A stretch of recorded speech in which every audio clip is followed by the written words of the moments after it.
Bonjour à tous et bienvenue sur Développement Facile. Eh bien, on continue ensemble votre apprentissage de l'HTML5. Donc, rappelez-vous, dans le cours précédent, vous avez appris à implémenter un lecteur audio dans vos pages HTML, dans vos sites Internet. Eh bien, maintenant, vous allez apprendre à implémenter un lecteur vidéo directement en HTML5. Donc, plus besoin d'utiliser le Flash Player, plus besoin de savoir coder en ActionScript 3, non. Une seule balise suffit pour ajouter des vidéos en HTML5.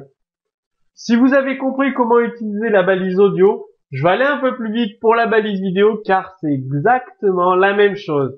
La balise vidéo, où vous spécifiez dans l'attribut source l'adresse du fichier vidéo qui peut être hébergé sur votre site internet, sur un autre site internet, l'attribut contrôle pour afficher les contrôles du lecteur vidéo ou pas, donc lecture, arrêt, avancement, volume, width, la largeur de la vidéo, height, la hauteur de la vidéo, autoplay pour lire automatiquement, c'est-à-dire dès que la page est chargée, le fichier vidéo, il se lance en chargement. Donc, une petite note, YouTube utilise maintenant, pour certains utilisateurs, le player Adobe Flash, et pour d'autres utilisateurs, son player vidéo en HTML5, et c'est exactement le même principe de fonctionnement.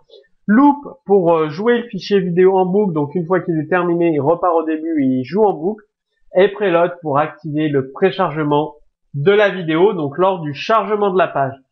Preload égale done, c'est-à-dire qu'il n'y a pas de préchargement du tout. Preload égale metadata, on précharge les métadatas de la vidéo. Preload égale auto, il y a un préchargement automatique de la vidéo, donc très pratique, comme ça, dès que l'utilisateur appuie sur play, la vidéo se lance instantanément.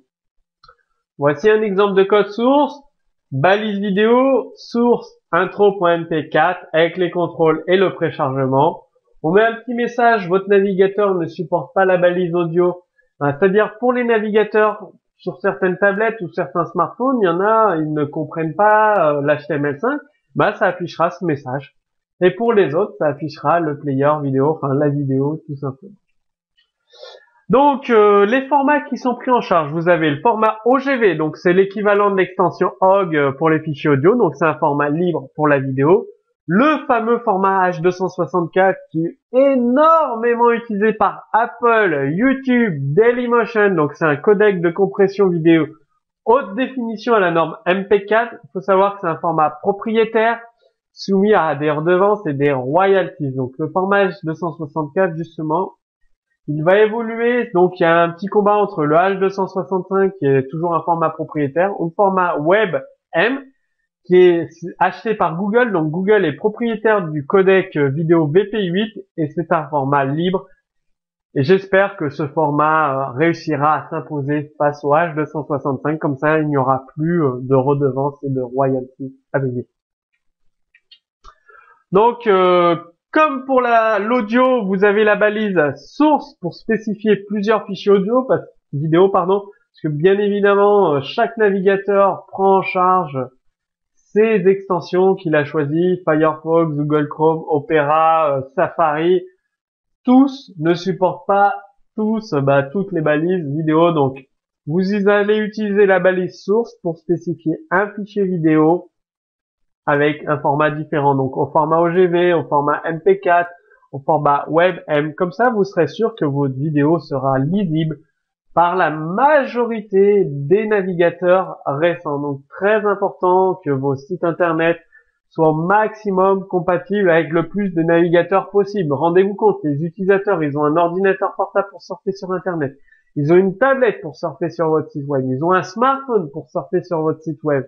Enfin, ils ont tout un tas de périphériques, même une télé. Avec les télés, on surfe sur internet. Donc, avec l'HTML5, vous avez l'avantage que ce langage est pris en compte par de nombreux navigateurs, donc profitez-en.